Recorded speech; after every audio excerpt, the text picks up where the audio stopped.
Namaha Namaste. So welcome to your 5 minutes of self-care. Last week we spoke about intuition and how important intuition will be, especially in 2024. Today is the solstice, the winter solstice, and the energies are quite intense. If you feel tired, rest. If you feel like you need to ground, go into nature. Today I'd like to speak to you about being a highly sensitive empath and a little bit an underdog. As a highly sensitive empath, we have great gifts, meaning we can tap into other people's emotions. We can understand how their energy is in a room, in a meeting. And we can also understand whether we can distinguish when trained really well, whether the emotions are from someone else or our own emotions. And there are more and more of the highly sensitive empaths coming out of the woodwork, which is great. Because how many times have you maybe heard when you were younger or even now, don't be too emotional. You're too empathetic. It does not exist. Exactly this does not exist. But what is important is how you manage it and how you're able to protect yourself.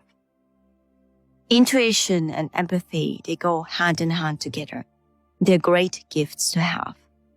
And unfortunately, humanity has not nurtured these gifts that much because they're serious powers to understand exactly where a meeting has gone wrong, where the twinges, the little tiny delicacies of how to communicate have not gone well, how a person has actually listened or not listened.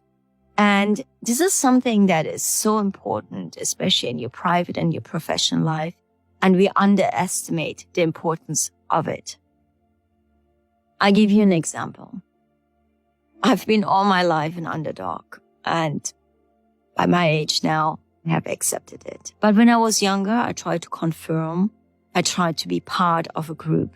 If this was in the ballet academy, if this was snowboarding, surfing, if this was working in oil and gas, in private aviation, yachting, or if this was working in corporate. And it is okay to be different than others. And it is okay to step into your own authenticity and to accept yourself to be you. Why is this okay? Because this is your superpower. This is your gift. And it is so important to embrace that and to be okay with it. May I say something? Who is the other person to judge? Yeah, and I'm using the word judge.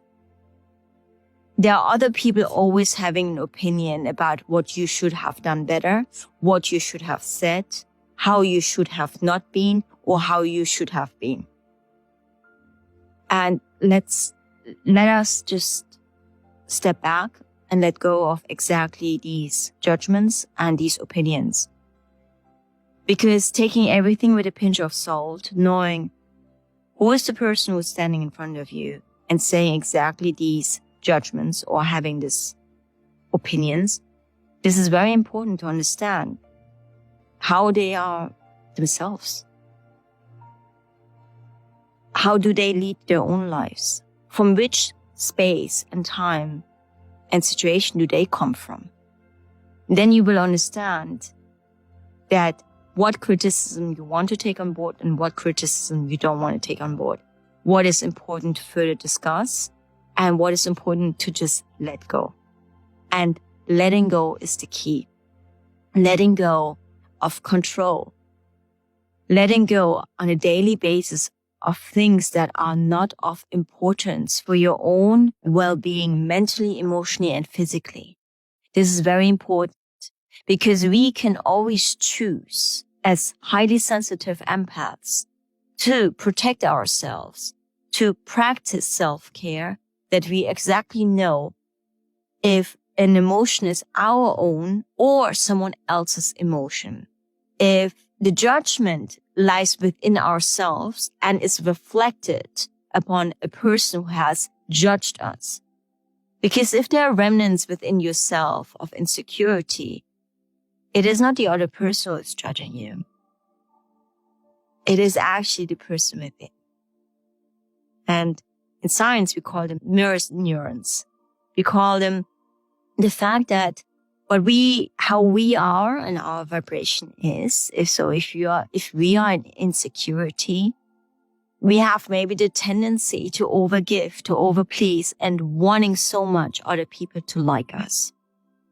But if you are confident and you are within yourself, secure, you don't need that anymore. Because you accept yourself the way how you are.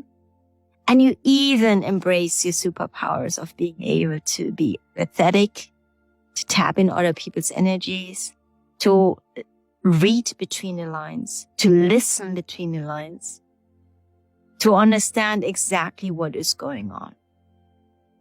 I have just finished an NLP Master Coach certificate, which actually points out these things. And it's really funny because naturally I already had it. I did not need actually to go through the certification process to tap into these gifts. But some of us need these extra tools to waken up this superpower.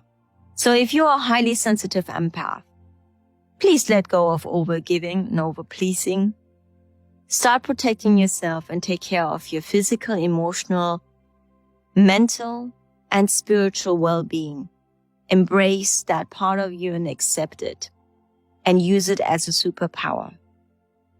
We are great in understanding communication. We're great to understand what's going wrong in a meeting or what goes well. But we are also aware when we shoot ourselves in our own foot. And I can tell you many times where I'm like, geez, Geraldine, you shouldn't have said that. That did go totally wrong. But then it's too late. And these are also the errors we make ourselves to learn out of these mistakes. And it is okay. Everything in life will come the way how it should. If you know yourself at that time and space where you are at is the perfect moment.